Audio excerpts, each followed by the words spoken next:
was pretty awesome in the atmosphere. It was a who's who. I mean, the Ravens owner was there. Ed Reed was there. Scott Van Pelt was there. Torrey Smith, Darius Haywood Bay, Juan Dixon. I mean, there was a lot of Maryland representing from the Terps and from the state. There, it was a great atmosphere. Maryland played well against Duke. They played the part. I mean, they were fired up. The Comcast Center was rocking, and Maryland just doesn't have the size yet, and they don't have the depth yet to hang with a team like Duke, even though this isn't a great Duke team, I don't think. Mason Plumlee just exposed Maryland in the paint. We didn't have any size to match that. Alex Slen was limited with the ankle. They played well, and they didn't get any help from the refs either, because some of those calls were... Coach K was picking on that one ref, and he pretty much got every call he needed from him. But the Temple game also was another one that was right there for the taking for the Terps.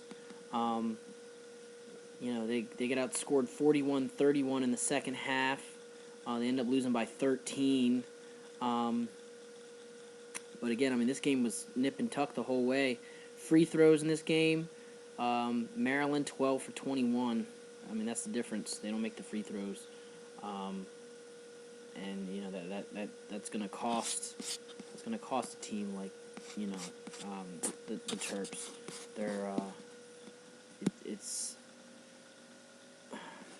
They can't play teams in the ACC, thinking everything's all hunky dory, and play a team like Duke.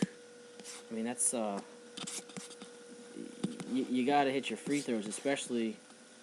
They don't give up fouls anyway. This one game over there was it was pretty ridiculous. Duke goes into the bonus, or Maryland went into the bonus, the 1-and-1 with like 10 minutes left in the first half. Duke had 7 fouls. Duke finished the half with 7 fouls.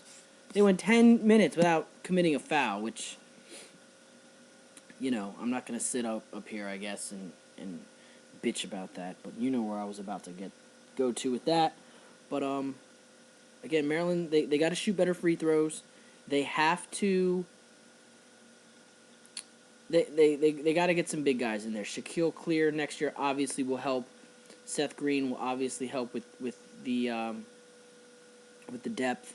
But Maryland's moving in the right direction, but they're just not there yet.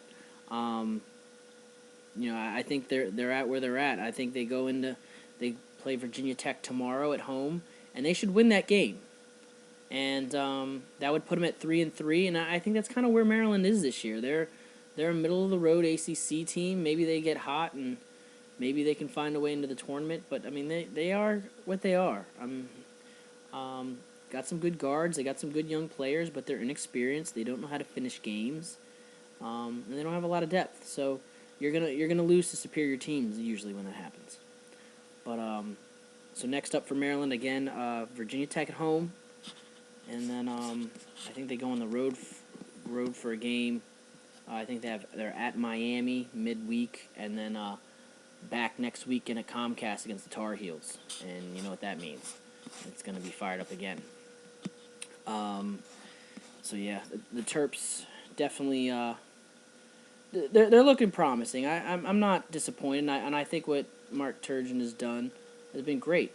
So I hope they keep it up, and I think Maryland fans have big things to think about coming up here.